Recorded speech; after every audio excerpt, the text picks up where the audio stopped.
On a day like today, this place can get quite dark. So let's wake up the hive. Hello everyone, the Flying Scotsman here. You join me once again at RetroFest. So it's now Monday and we're going to be continuing working on the RM Accelerator machine.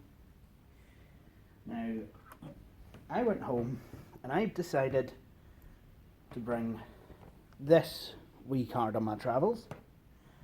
It's a Voodoo 2000 of sorts. So what we're going to do is we're going to try this PC with this card. I must say that for a desktop computer, this case is actually pretty easy to work with.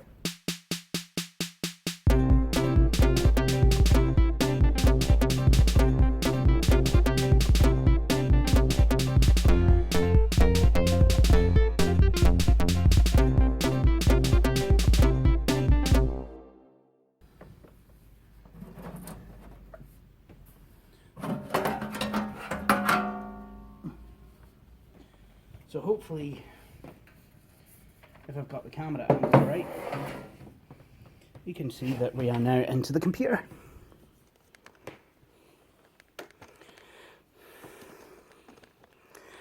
I will just bring it a wee bit closer so you get more of a view of what I'm up to.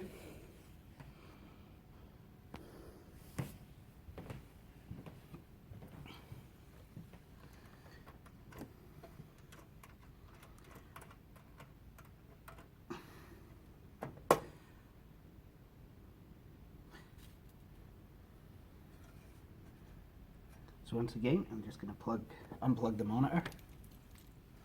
And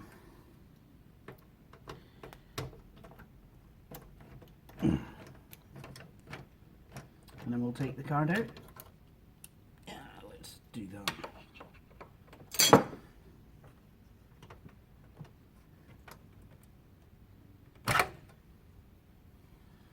Alright, this one's out. Now we're going to put this one in.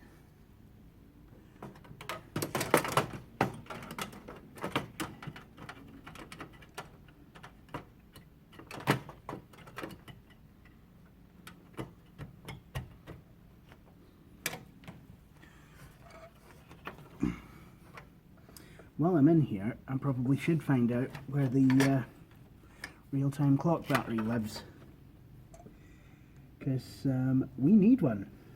We need one pretty badly in this board. And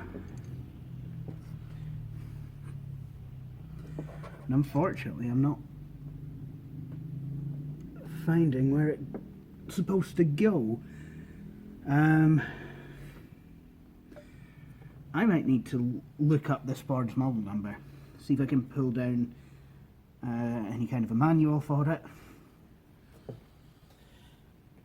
and hopefully find in there where I'm supposed to stick the clock battery. Anyway, we've got the card in the slot just now. We're not gonna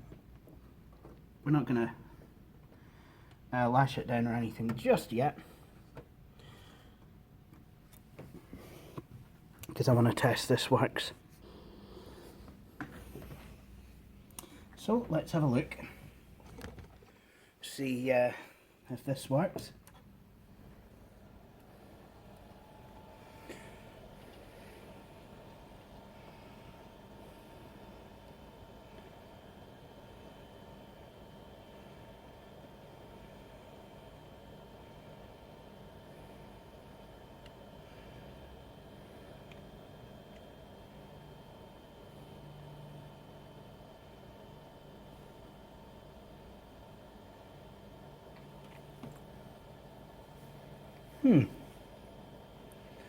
Nothing.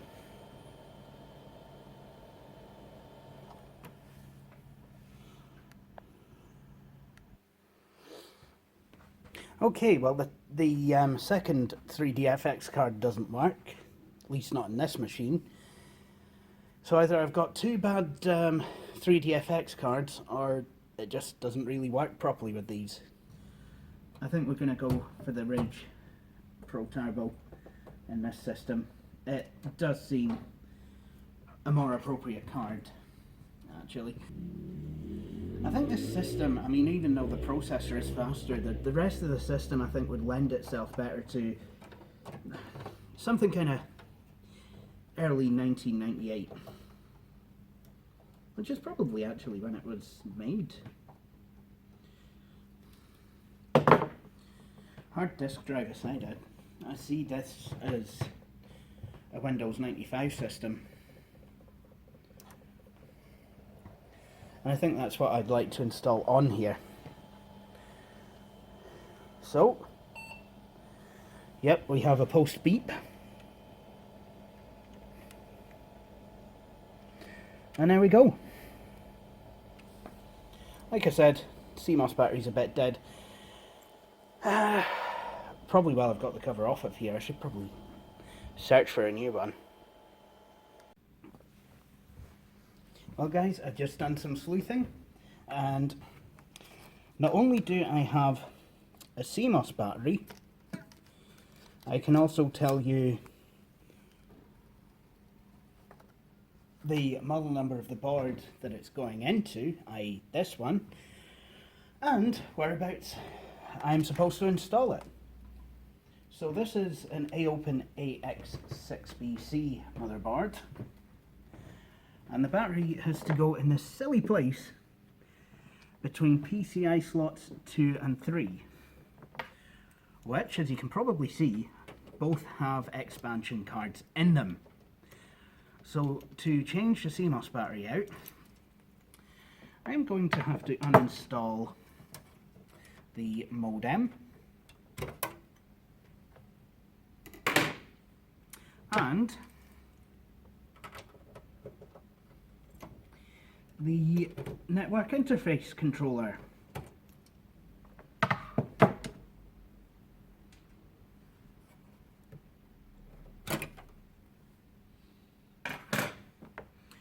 And now we have the Cmos battery. Luckily I was able to jimmy that one out with my fingernail. Now let's install the fresh one. At least I hope it's fresh. I hope it holds a charge. Right. This is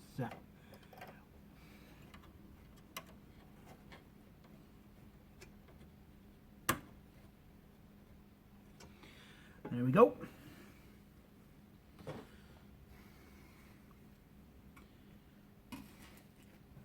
So now let's reinstall the cards. Actually, I don't think I'm going to reinstall the modem. I think I'm going to take it out and leave a slot, well, I'll take it out and I'll put a slot blank in one of the PCI slots.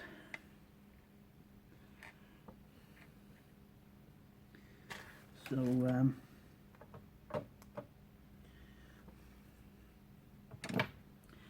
have a screw for that.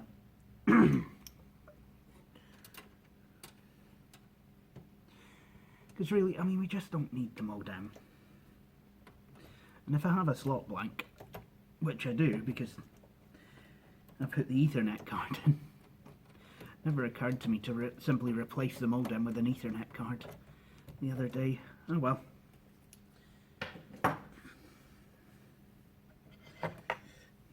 And now I'll put the Ethernet card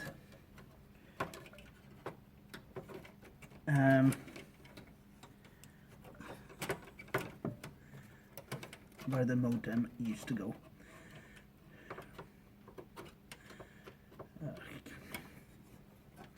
Will it go? Will it go in? Should do. There we go. And then there we go. Just push it in. And now one may be forgiven for inquiring Who owns that card inside the slot where my old card should be?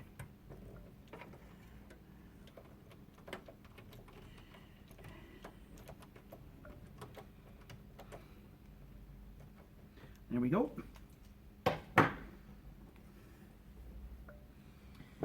So now we should be all go. So I'll just kind of power this on to make sure I've not broken anything.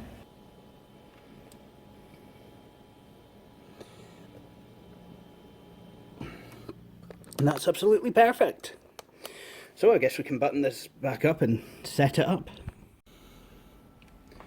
Well guys, I went on a hunt for hardware drivers for this system, and I think I've got them. So what we're going to do now is install Windows 95. So in order to do that, I've formatted the hard drive and made it bootable. So just name the drive RM. Now we're going to see if the CD drive works, because if it doesn't,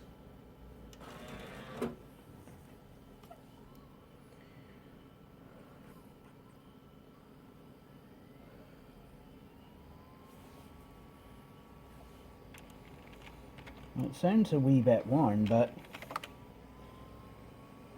there we go. That sounds better. Okay.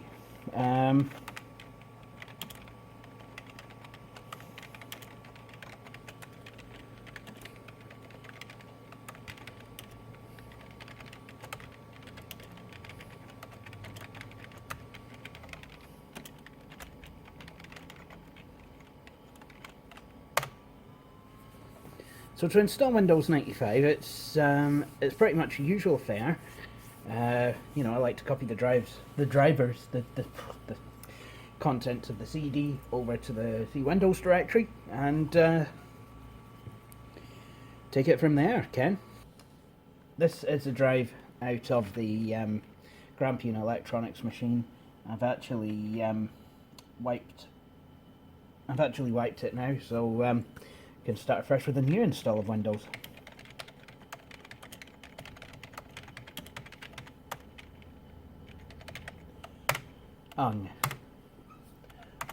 Can't run ScanDisk for Windows 95 setup. There's no high memory driver yet. And now, oh wow, this is definitely bringing back memories. Installing Windows 95 on a CRT monitor. Nostalgia, Ken. No, I do not wish to install it to Windows.000.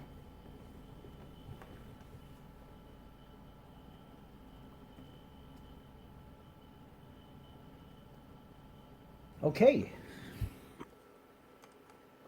So let's actually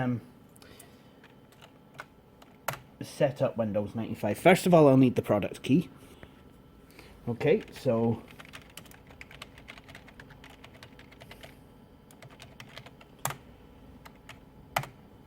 let's go and see if we can detect all the hardware.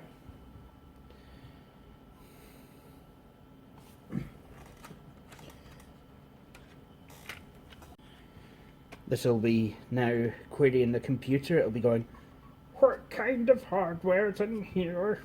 I think there's a hard drive, a video card.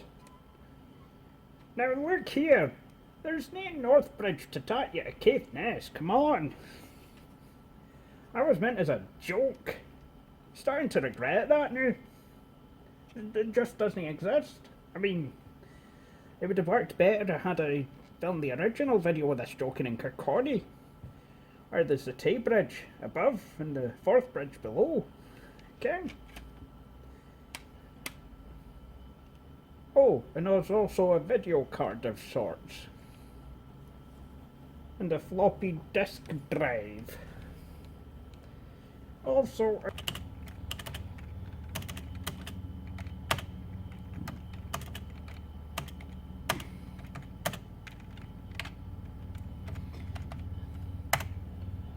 right, let's install everything. Yes, in this case, we will take the IPX protocol, because there's some older games require it, like Grand Theft Auto.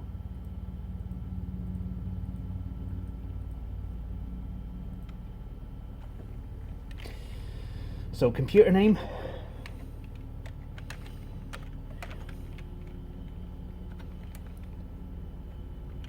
RetroFest is right for the work group.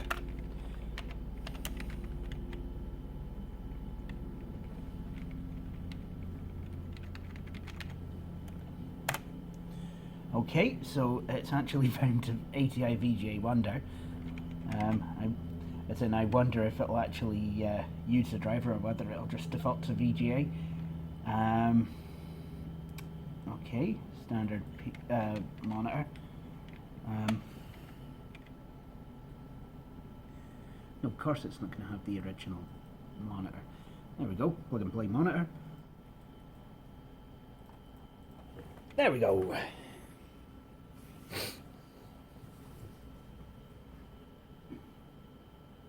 So now I'm just going to let Windows 95 install, and while I'm doing that, I'm going to copy the drivers over to a CD-ROM. Well, CDRW. Not sure if this machine will read those discs, though. That'd be quite interesting. So, Windows 95 file copy setup portion is finished. And in a minute, what we have coming up is a screen that Billy Carr likes.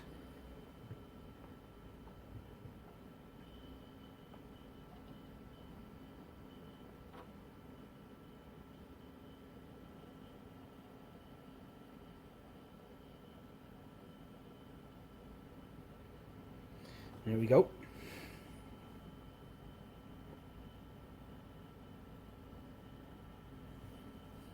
I've got drivers burning on my ThinkPad T430, which is pan and scan, pan and scan, pan and scan, away over there.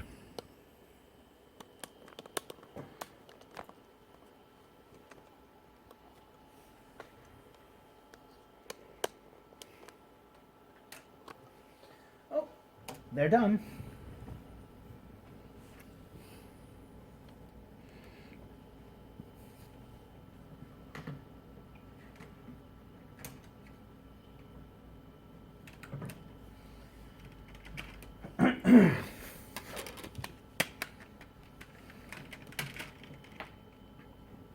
I'm just going to drop my password in.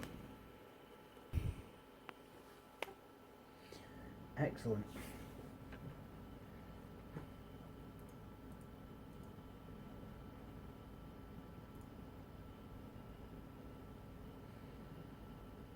So now Windows 95 is actually going to set up the hardware it detected.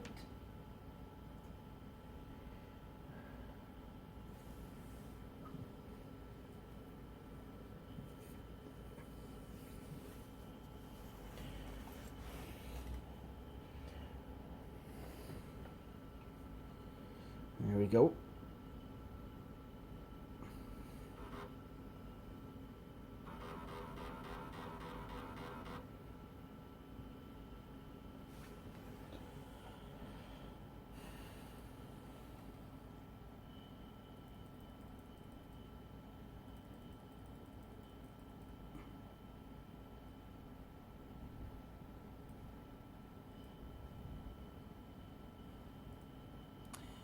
There we go. Set the date and time.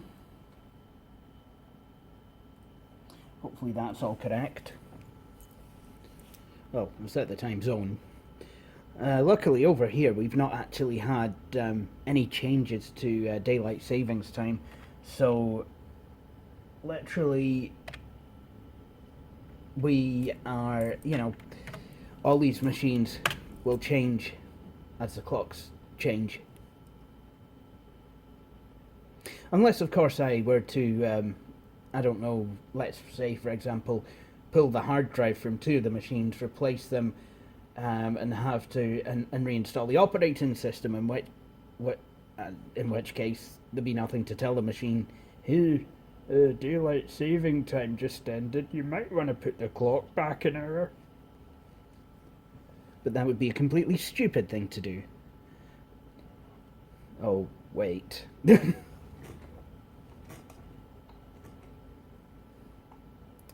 Anyway, we're in Windows 95 and it doesn't look like it's used the driver that it detected. Quite often with Windows 95 it often doesn't. That's okay because it's probably the wrong driver anyway.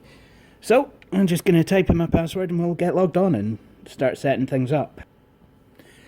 I think what worries me as well is that it's not actually came up with the Microsoft Windows Network logon dialog, which makes me believe that it's not detected the network card either. Me being the bird brain that I am, I've not bothered to get any network drivers. Let's have a look.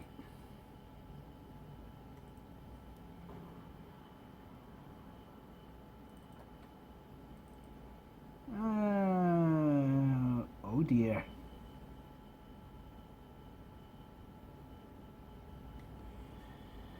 So there's quite a lot on here. So,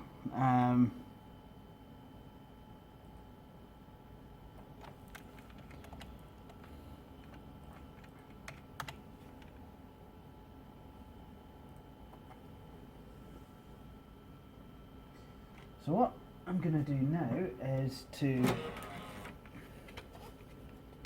well, first of all, see if I can actually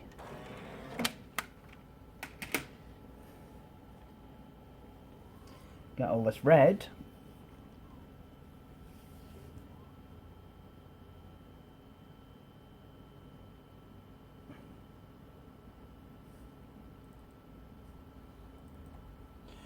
And it certainly looks like this drive can read CDRWs.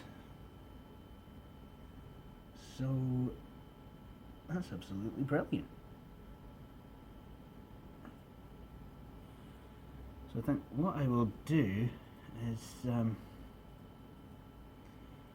want to know what these devices are, because they mean absolutely nothing to me.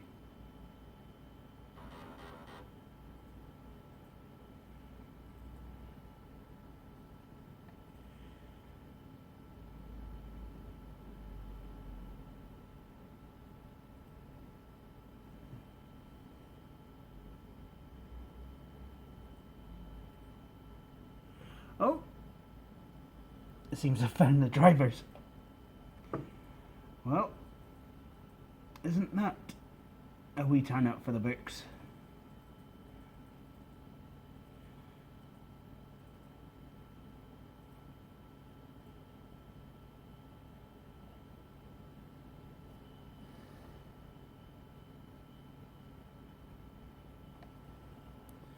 There we go.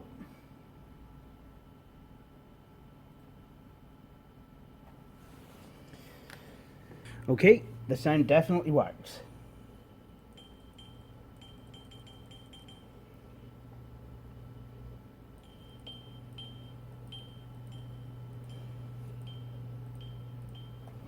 This is definitely more a line out part than... Yeah. Quite funny the volume won't go up or down. It's really quite an interesting one, is that? But we know that it does at least go. Okay, let's see if the Ati drivers install now.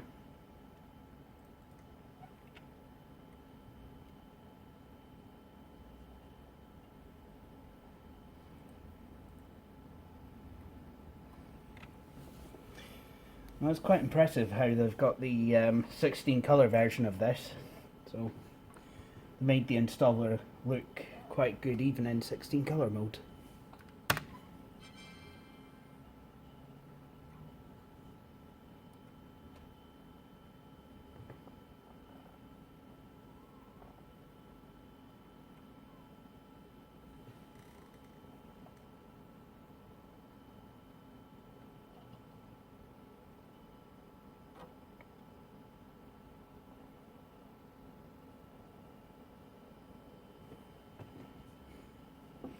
So now we get to see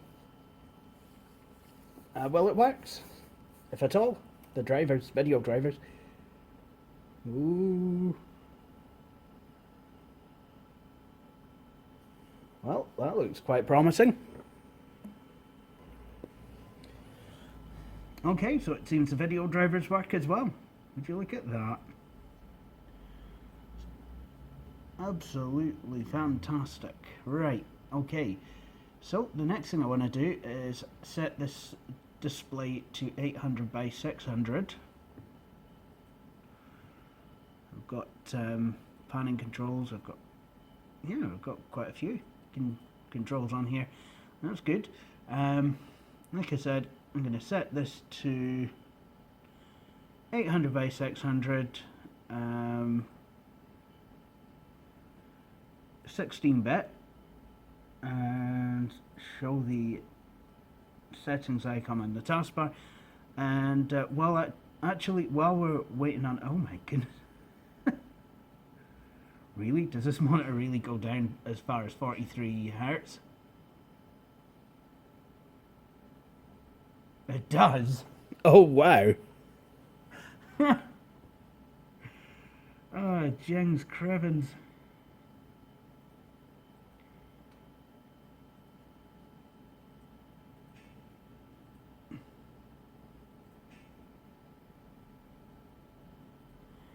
There we go.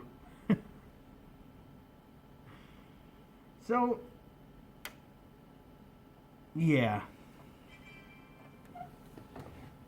60 Hertz is a wee bit better. Fancy that, the computer setting itself to a lower refresh rate than the VGA driver, than most any VGA drivers. I mean, what runs at 43 Hertz monitor-wise? Seriously. I mean, I can imagine 50 Hertz, because that's the PAL refresh rate, but yeah. Well, I tried pulling out a pair of speakers and I wasn't getting anything from them. However, I was able to find what I believe to be another pair of speakers, boxed. So let's dive in and unbox these, see what's in it.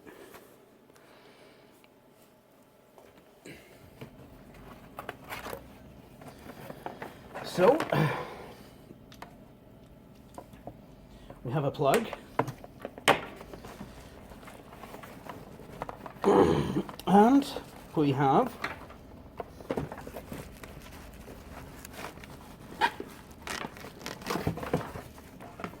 the new speakers. Nice.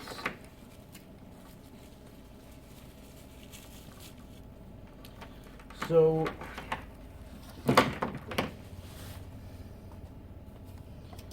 yeah, so it's going to be quite interesting to see, how long this plug is, because the other speakers, the power cord really isn't that long.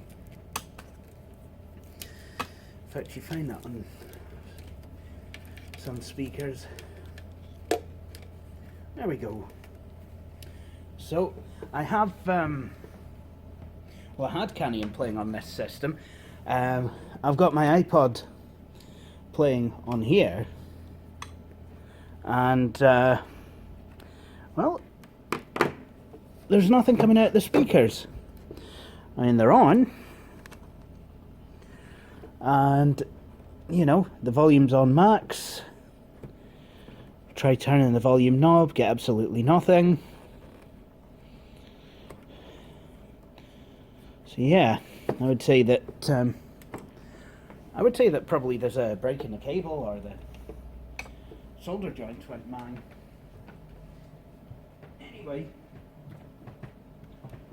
what I think I will do is, well,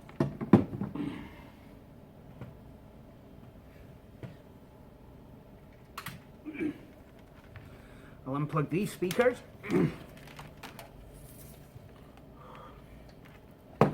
and not let my iPad skate away with them. iPad, iPhone. Yeah, this is the perfect picture of health. Because of course, a speaker's supposed to sound like that.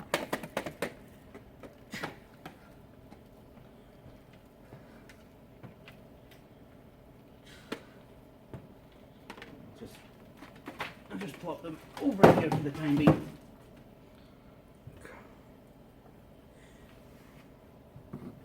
Obviously, if I were at home, they would be getting thrown to the corner. Or to the driver, as the case may be. However, I'm in the Bridge of Dawn. I like the River Dawn, so I'm not going to throw anything to the river. Ah, nice. This cable is only long enough for the speakers, but it's long enough that I can have the speakers one each side of the computer. Okay, so we'll plug them in. Switch. Now it's time for the switch on. Well, that's promising. Alright, so now let's do something a wee bit cliched. Let's do a canyon test.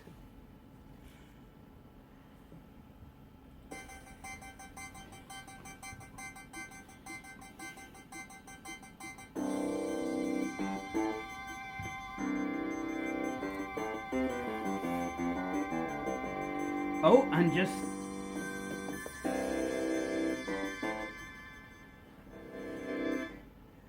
I've got the volume knob working as well. Well, the volume slider.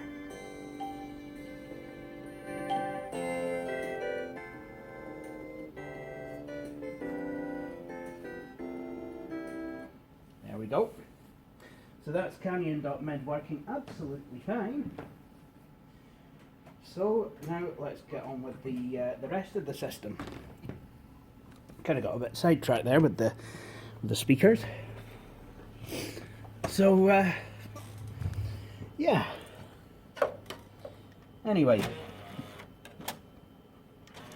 because this is a rewritable CD, I was able to reburn it with the network drivers. So now we have, we should be able to get in. So let's try that now. Okay. Great success! So now it's kind of getting to that time again, where it's going to be time to go. So what I'm going to do before I do go is, well, first of all, I want to install the Intel chipset drivers, because it has drivers for the 440BX chipset. There we go.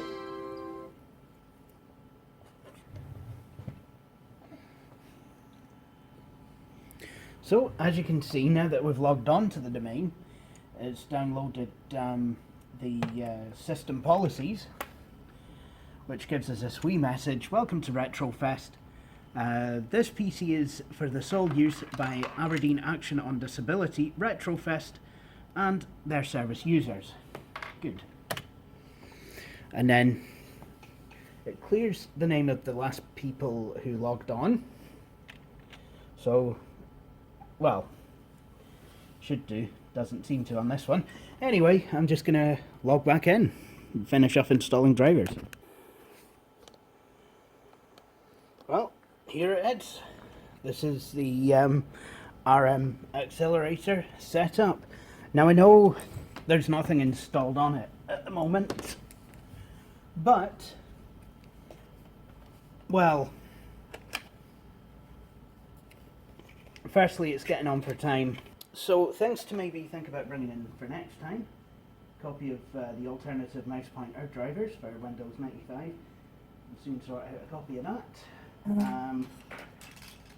fact, I could have soon sorted out a copy of that for today, but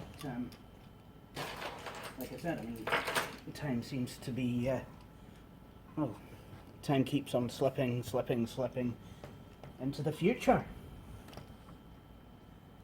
So, yeah.